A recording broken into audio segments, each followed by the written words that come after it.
Welcome to YouTube channel concept of math. ये है set theory का लेक्चर नंबर 3। आज हमें पढ़ना है Venn diagram operation on a set. इसके पिछले लेक्चर में हम पढ़ चुके हैं set, type of set, subset and power set. चलिए शुरू करते हैं Venn diagram. Venn diagram are the diagram which represent the relationship between the set. In Venn diagram, the universal set U is represented by within a rectangle and its subset are represented by points enclosed, usually circle within the rectangle। तो इसमें when diagram में हम represent करते हैं Venn diagram, universal set को हम rectangle से represent करते हैं। अब कोई भी सेट है तो उसको हम सर्किल से रिप्रेजेंट करते हैं। तो ये जो हो जाएगा आपका यूनिवर्सल सेट, आज जो सर्किल होगा वह सेट होगा, क्योंकि every set is subset of universal set. इसको हम लिख सकते हैं। अब वेन डायग्राम के बेस पे हम समझेंगे ऑपरेशन ऑन ए सेट, उसका मैथमेटिकली भी डिफिनीशन जानेंगे और वेन डायग्राम में ऑपरेशन ऑफ ए सेट के बारे में रिप्रेजेंट करेंगे। तो union of a set, the union of two set A and B denoted by A union B is the set of all those element which are either in A or in B or in both A and B. Thus A union B equal to x such that x is element of A or x is element of B. Union set में दोनों set के element रखे जाते हैं, वह set ए के element हो या सेट बी के हो या दोनों सेट के एलिमेंट हो। चलिए इसको समझते हैं। ए यूनियन बी, इसमें टू सेट दिए गए हों।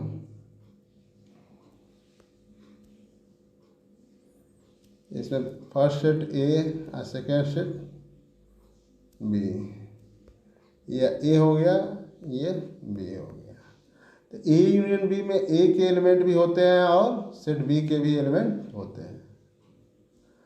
तो ए यूनियन बी का वेन डायग्राम में ए के सभी पार्ट, बी के सभी पार्ट, ए या बी या जो दोनों के पार्ट हैं उसको हम सेट करेंगे। ये जो हो जाएगा आपका यूनिवर्सल सेट हो जाएगा। एग्जांपल के लिए ए इक्वल टू 1 2 और बी इक्वल टू 2 3 हो तो ए यूनियन बी को हम लिख सकते हैं 1 2 3। अब चलिए नेक्स्ट टाइप जो सेट है, intersection of set. The intersection of two set A and B denoted by A intersection B is the set of all element which are common to both A and B. Thus A intersection B equal to x such that x is element of A and x is element of B. इसमें two set दिए गए हों और दोनों set में जो common element होते हैं वही ए इंटरसेक्शन बी होते हैं। इसको सम्मिलन समुच्चय भी कहा जाता है। जैसे इसको वेन डायग्राम से समझेंगे, जैसे सेट ए, ये हो गया set B, set rectangle universal set होता है। ये दोनों सेट ए बी हैं, set A and set B. तो ए इंटरसेक्शन बी, दोनों सेट में जो कॉमन होंगे उसी एलिमेंट को ए इंटरसेक्शन बी से हम रिप्रेजेंट करते हैं। जैसे एग्जांपल के लिए ए इक्वल टू 1 2 3 और सेट बी इक्वल टू 2 3 4। तो A intersection B equal to 2 3, set A में भी 2 3 है और सेट बी में 2 3 है। तो जो कॉमन एलिमेंट होंगे उसी को हम रिप्रेजेंट करेंगे। तो ये वेन डायग्राम और इसका मैथमेटिकल एग्जांपल दोनों से समझ सकते हैं। अगला है डिसजॉइंट सेट। तो two set A and B are said to be disjoint if A intersection B equal to 5। Disjoint का मतलब हुआ होता है असंयुक्त समुच्चय, मतलब कोई इसमें एलिमेंट कॉमन ना हो। जैसे इसको रिप्रेजेंट करना हो two set A and B disjoint set, तो इसमें दोनों एलिमेंट को, दोनों सेट को अलग अलग बनाएंगे। इसमें कोई एलिमेंट आपस में कॉमन नहीं होता, यानी इसका ए इंटरसेक्शन बी क्या होगा फाइनल सेट होगा, इसको एग्जांपल से समझ सकते हैं। जैसे सेट ए इक्वल टू 1 2 हो गया और सेट बी इक्वल टू 3 4 हो गया। और दोनों का इंटरसेक्शन निकालेंगे तो इसमें कोई एलिमेंट कॉमन नहीं है, तो ये क्या हो जाएगा 5 हो जाएगा। तो इसको हम डिजॉइंट सेट कहेंगे। अगला जो है difference of set for any set A and B, their difference A difference B is defined as a set of elements which belong to A but not belong to B. Thus A difference B equal to X, that X is element of A and X is not element of B. Also B difference A equal to X, that X is element of B and X is not element of A.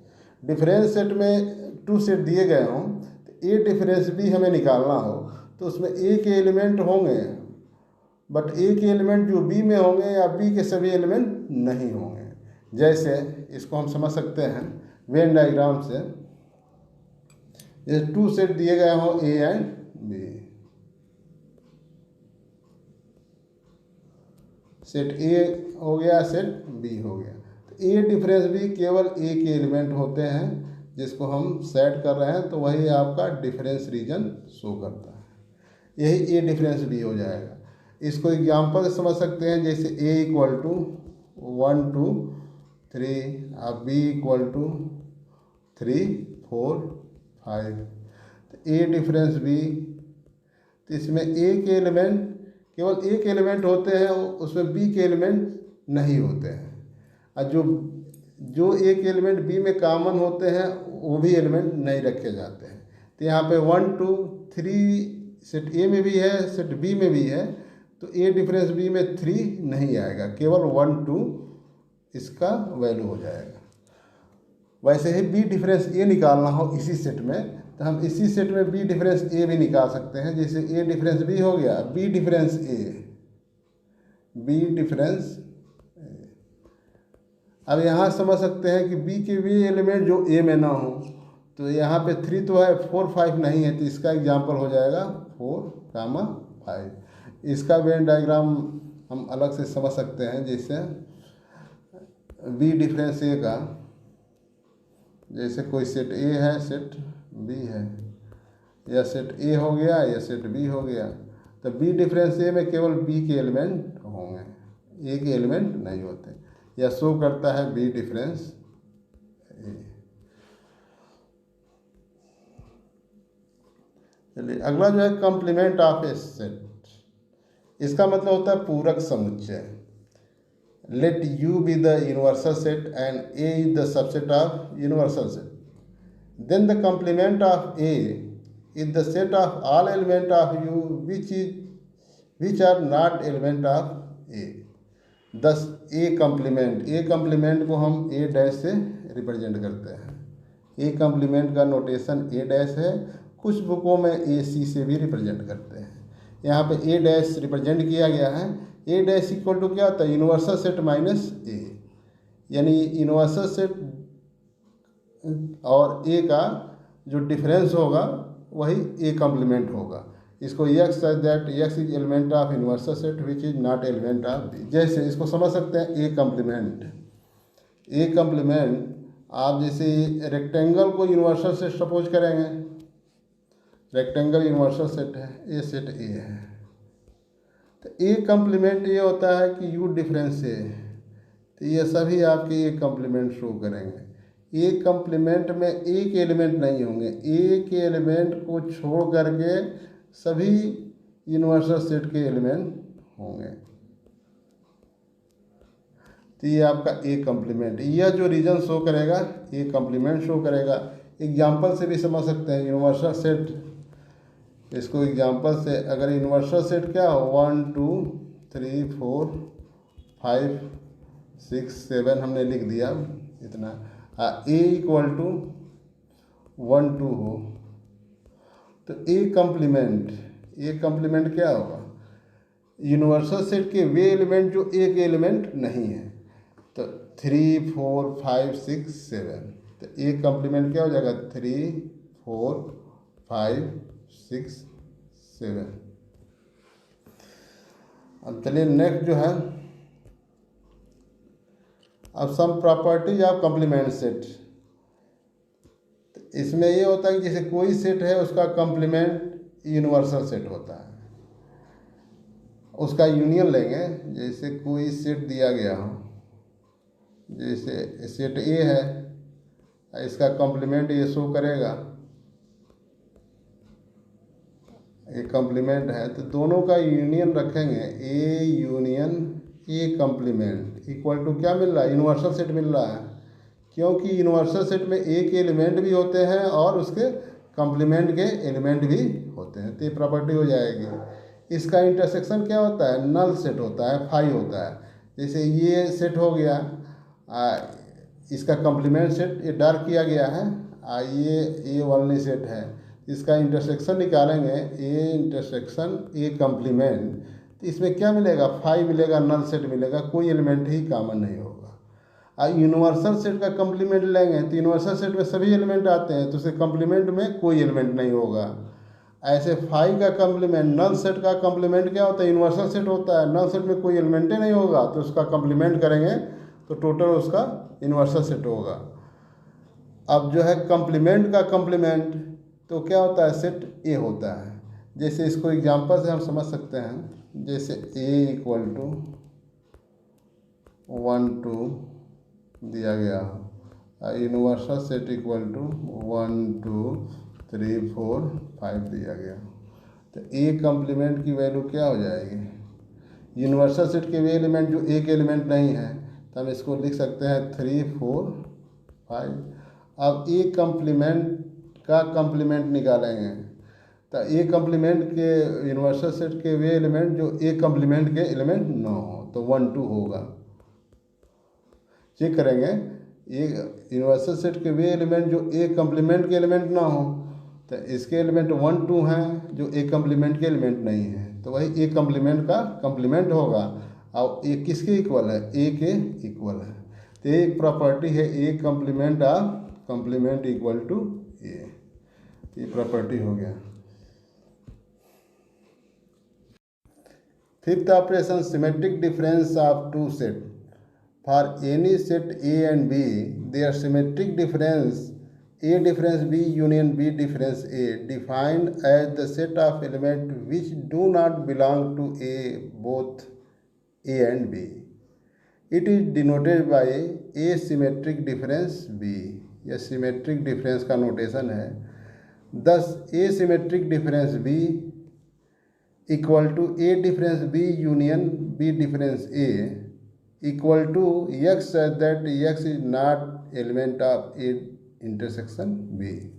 तो इसको symmetric difference को Venn diagram से हम समझेंगे कि symmetric difference when diagram में केवल इसमें टू सेट लेंगे, टू सेट में सिमेट्रिक डिफरेंस हम ईजिली समझ सकते हैं। जैसे पहला सेट ए हो गया, सेकेंड सेट बी हुआ, यह सेट ए हो गया, यह सेट बी। तो पहले symmetric difference A, symmetric difference B, इसकी वैल्यू होती है ए डिफरेंस बी। तो ए डिफरेंस बी आप हम जो सेट कर रहे हैं वो ए डिफरेंस बी की वैल्यू है, इसमें केवल ए के एलिमेंट होते हैं। यूनियन बी डिफरेंस ए, ये जो सेट किया जा रहा है वो बी डिफरेंस ए की वैल्यू है। तो यही दोनों का यूनियन जो होता है A symmetric difference B. A symmetric difference B equal to हम लिख सकते हैं A difference B union B difference A. अच्छा, ऐसे भी रिप्रेजेंट कर सकते हैं कि x is element of x such that x is not element of A intersection B. जैसे ये ए इंटरसेक्शन बी का एलिमेंट नहीं होता है, यानी किसका होता है, इसका एलिमेंट नहीं होता है। या सी जो A difference B union B difference A है, वही जो है सिमेट्रिक डिफरेंस का एलिमेंट होगा। तो आप इससे जैसे मैथमेटिकली एग्जांपल से भी इसको हम ए सिमेट्रिक डिफरेंस बी को समझ सकते हैं। जैसे ए इक्वल टू 1 2 3, अब बी इक्वल टू 2 3 4। तो ए डिफरेंस बी, इसकी वैल्यू क्या होगा, 1 होगा। अब बी डिफरेंस ए, इसकी वैल्यू 4 होगी। अब ए सिमेट्रिक डिफरेंस बी हमें प्राप्त करना है, तो इसकी वैल्यू यही होती है A difference B union B difference A. तब ए सिमेट्रिक डिफरेंस बी की वैल्यू क्या हो जाएगी, यहाँ पे 1 है, यहाँ पे 4 है, दोनों का यूनियन कर देंगे तो ये इसका आंसर हो जाएगा। तो मैथमेटिकली इसको हम इजीली समझ सकते हैं।